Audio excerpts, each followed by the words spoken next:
How's everybody? Can you hear me good back there? It's okay.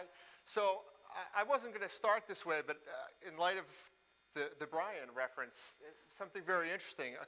About a year ago, I was in a Starbucks, and I'd been there, off and on. For those of you, if you know Florham Park, they have this machine called a Clover machine, and it's a very different type of coffee. It's very expensive. Once in a while, I go there.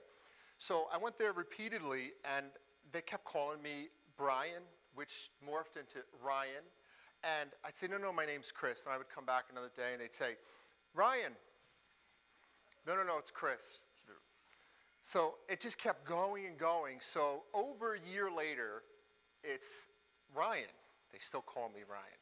They put it on my cup. So now let me fast forward to not too long ago. I brought my wife out there with my 2 kids. Ryan, your cup's up. Who's Ryan? I said, oh, that's me. So it's pretty funny because I think I must look like a Brian or a Ryan. That's what I'm guessing. So sorry for the plate reference and food reference, but the topic of my talk here is fighting the hunger the healthy way. I'm going to start with 2 slides called The Geography of a Recession. This is a great animation, if you could see it online. It basically shows the unemployment rates by county throughout the entire United States from 2007 to 2011. And you can see just the difference in a couple years between the two. So there's almost no part of America that was untouched by this recession that we're still coming out of. So my story is going to start in this context. So my personal geography, a little bit about me to start.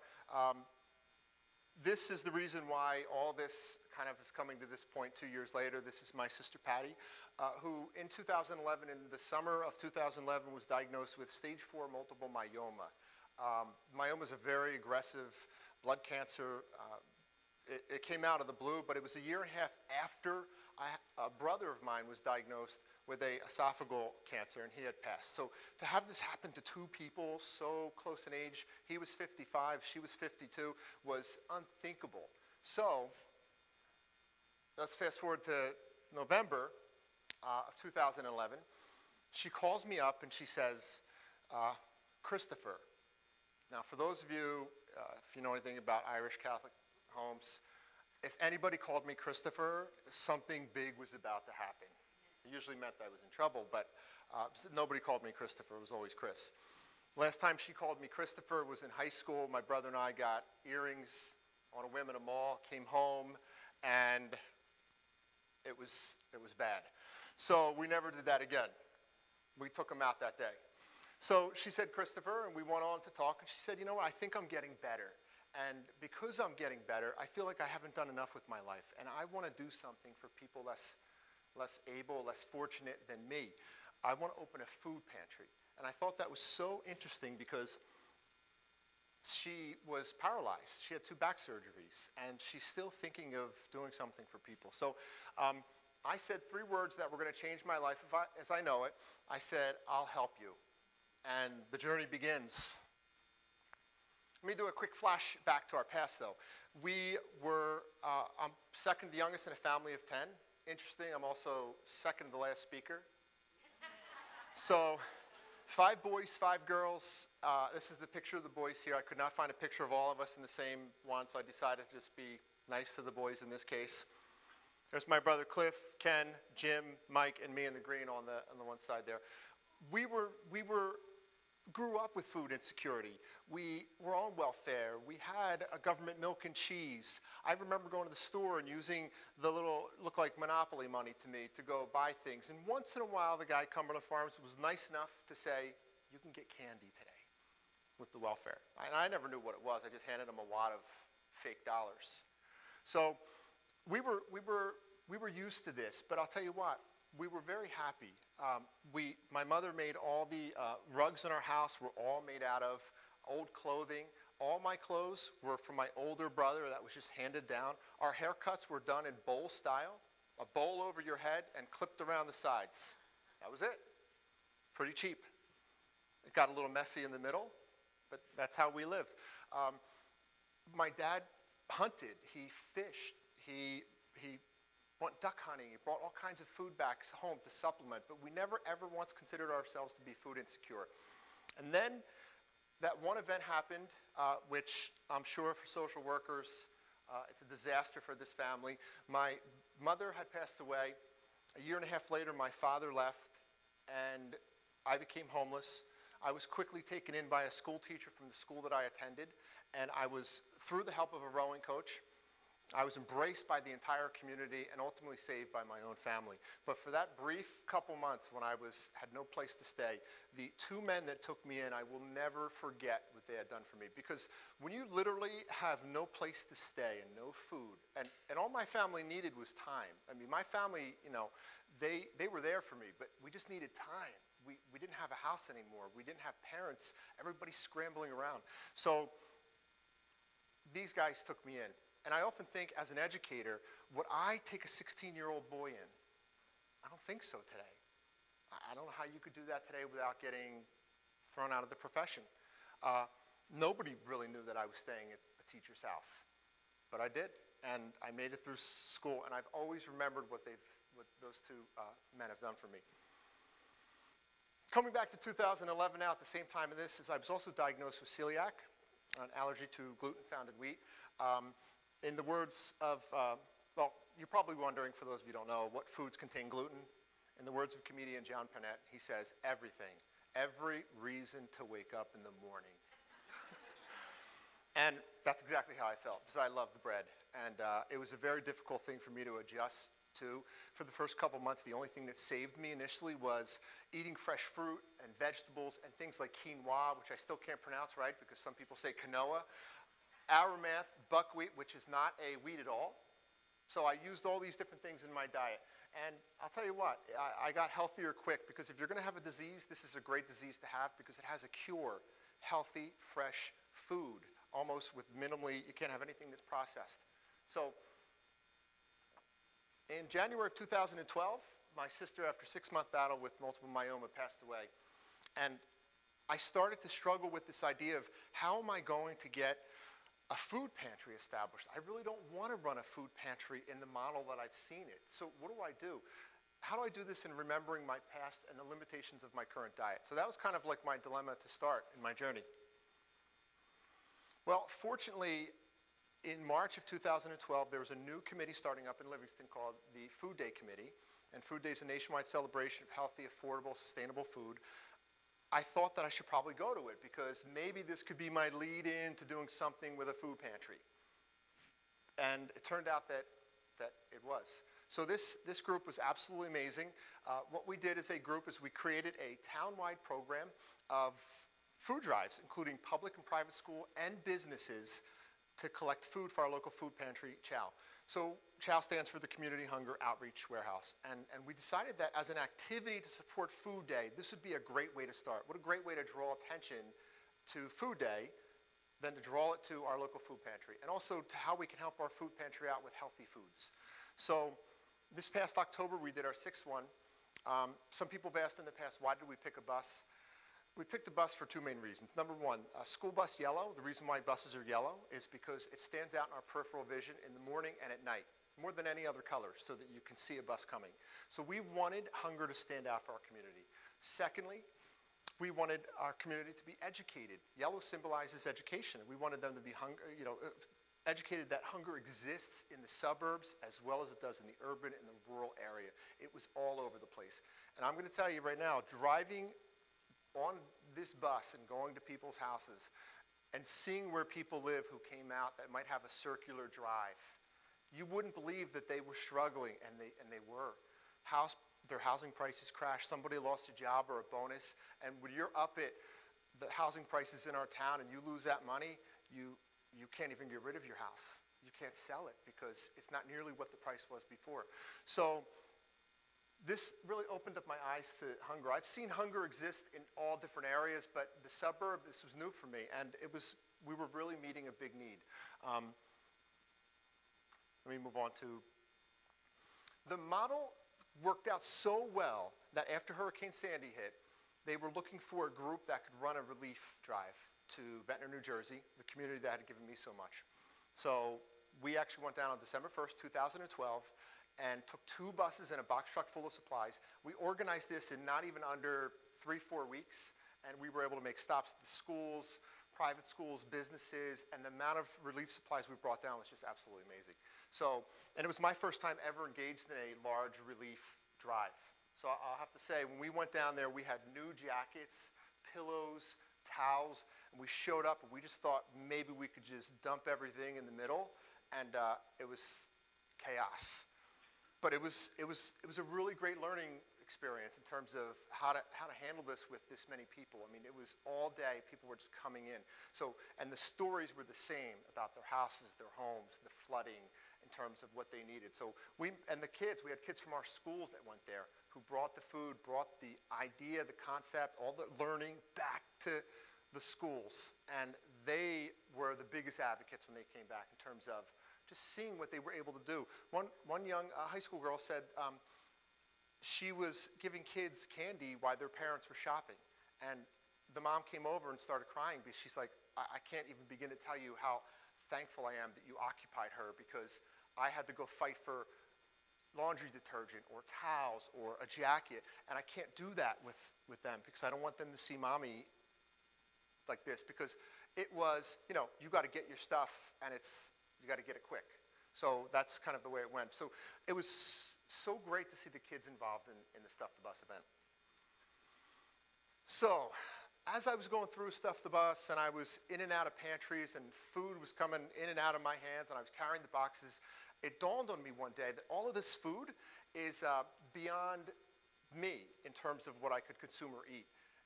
It all had gluten in it. Almost all of the stuff that I saw had gluten in it. And I realized I couldn't eat this. If I were food insecure again in my life, this would be all off bounds for me. I just couldn't eat it. Once in a while, you'd get a good rice or something that might say gluten-free, but by and large, it wasn't. So I did a little research and realized that over 30,400 children, 35,000 adults in New Jersey are experiencing food insecurity and have a food allergy. That's 20,000 people more than the entire population of Montclair. So for those of you who know Montclair very well, it's a lot of people. So both of those are on the up and up in New Jersey. So both food allergies and poverty, leading the food insecure to make a very difficult choice. Either eat and get sick, or don't eat at all. As a matter of fact, it's almost impossible to provide for more than one diet if you have a food allergy and you're in a food insecure household. I mean, can you imagine, like, you're given a bread and, oh, can I get a gluten-free bread too? Oh, I have somebody that can't have that milk. Can I get this hemp milk or a soy? It just doesn't happen. So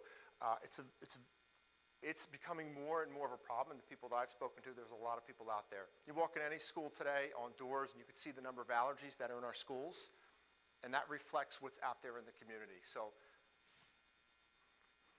what I did in terms of thinking about this, I said, you know what, how can I get healthy, fresh food? How can I make this an option so that we can get food to people who need it and to accommodate their allergies, and also because it's healthier, so we can help fight the trend of obesity and diabetes and all these issues that we're suffering, especially for people that are food insecure. And 2 years ago, you might remember a CNN report that said that homelessness and obesity was a new epidemic because of the food people were eating that were going in and out of food pantries and shelters.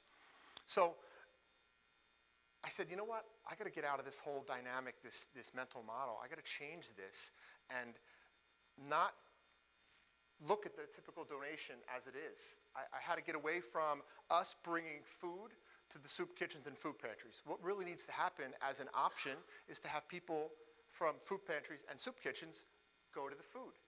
So that's kind of like where my idea started. For the next slide you're going to see. But I knew one thing. It had to be as easy as dropping a can in a box. If it wasn't easy, people weren't going to do it. And I'll tell you, I wanted to shop at King's and different food stores in my neighborhood, and I can't tell you how many times I wanted to donate fresh food. It was almost impossible. You can't leave bananas in a box of cans. So it took me a while. I talked to a lot of people. I worked with an app developer, then a mobile website developer, and I came up with this concept, mobile website called Healthy Help. Healthy Help is a mobile website. It's going to be used as a tool for communities to fight hunger. And essentially what it does, it's going to pair soup kitchens and food pantries by zip code to businesses that have signed on to support that pantry by establishing a gift card account in the pantry, at the business for the benefit of the pantry.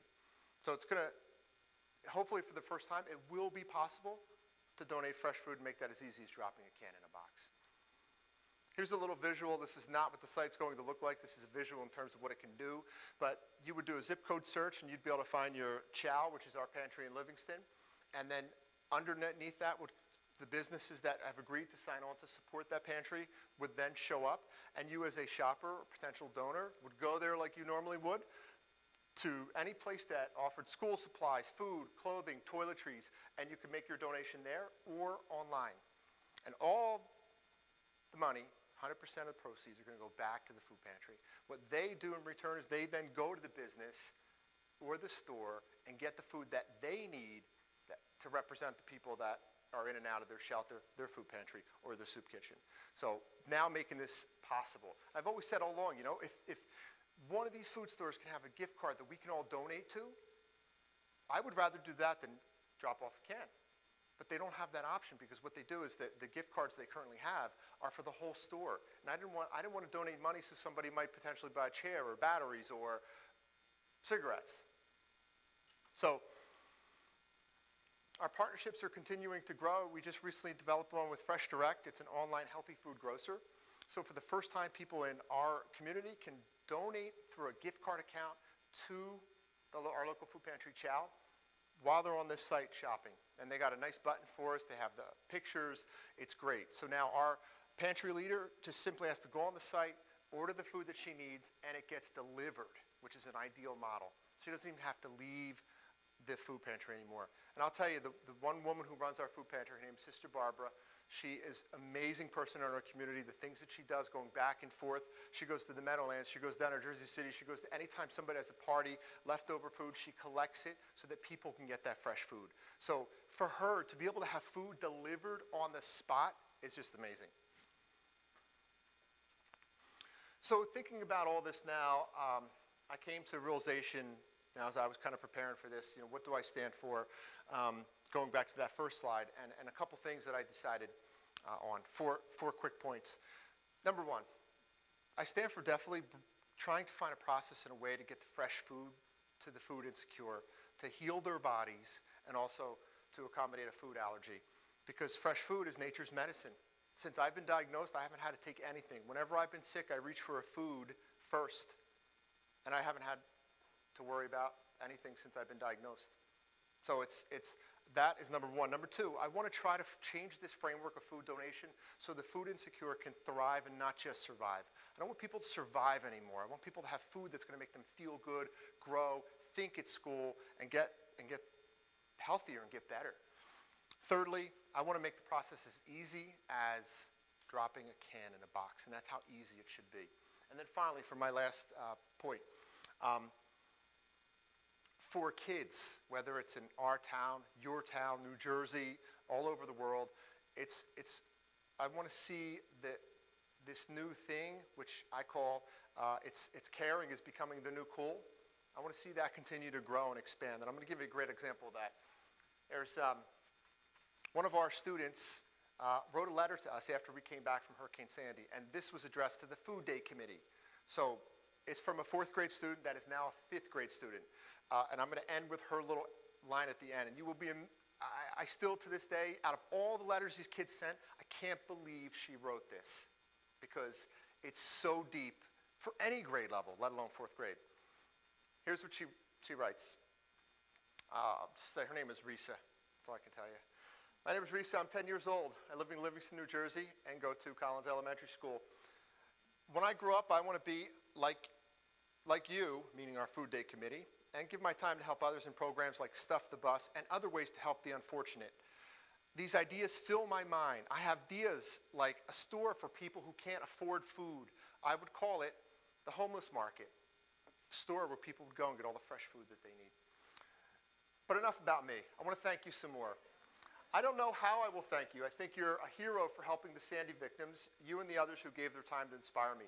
I volunteered at a program that packed meals for hungry with my brother, sister, and mom. And it felt so good to give afterwards. It felt so good in our heart and soul. I want to be someone like you, someone who doesn't care how much work it is. They just help. You're a hero.